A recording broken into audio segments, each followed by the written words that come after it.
Hello दोस्तों, आज की कहानी परेशानी। संडे का दिन था। अनीता जी बड़बड़ाए जा रही थी और यहाँ शिखा अपने काम में लगी हुई थी।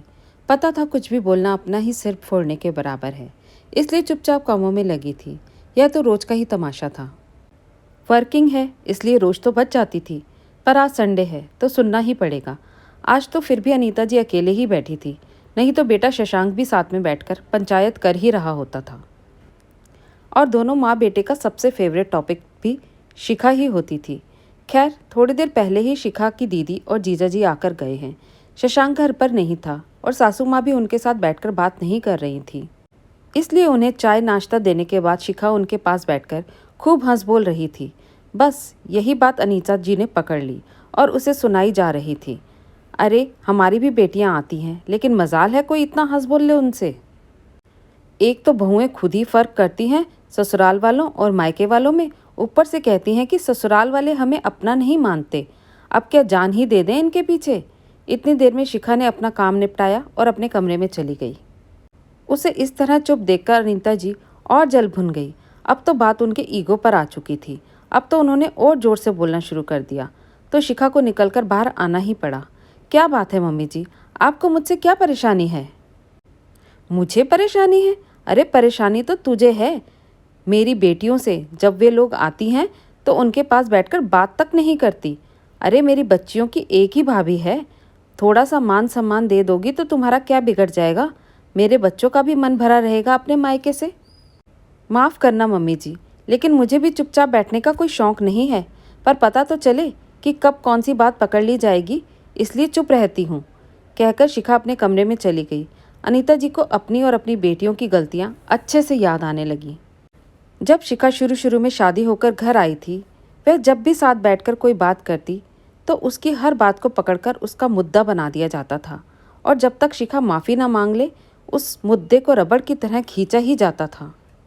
7 महीने पहले जब अनीता जी की बेटियां आई थी, तब सब लोग बैठकर बातें कर रहे थे और शिखा रसोई में काम कर रही थी। अभी सबको खाना खिलाकर फ्री हुई थी, इसलिए रसोई की साफ सफाई कर रही थी। इतने में छोटी ननद ने कहा, भाभी जरा चाय तो बना लो। शिखा सारा काम छोड़कर चाय बनाने लगी और चाय बनाकर ले आई।